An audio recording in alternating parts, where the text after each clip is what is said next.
एक सहाबी ने अपनी पत्नी से कहा, मैं नबी करीम को अपने घर दावत देना चाहता हूँ। बीवी ने खुशी से इजाजत दी।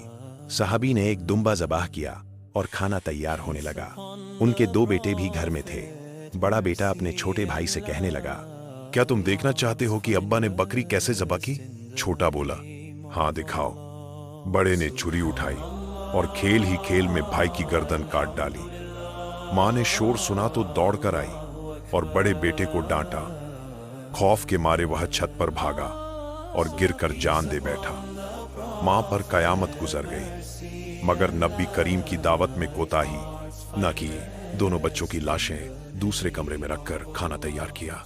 जब साहबी नबी करीम को ले आए तो हुजूर ने फरमाया, मैं खाना नहीं खाऊंगा जब तक तुम्हारे दोनों बेटे साथ न बैठे। साहबी ने अर्ज किया, या रसूल अल्लाह, दोनों तो फौत हो चुके हैं। आपने फरमाया, उनके जनाजे ले आओ। जनाजे लाए गए। रसूल अल्लाह ने दुआ की और अल्लाह के हुक्म से दोनों बच्चे जिंदा होकर उठ बैठे। फिर नबी करीम के साथ दस्तरखान पर बैठे और खाना खाया।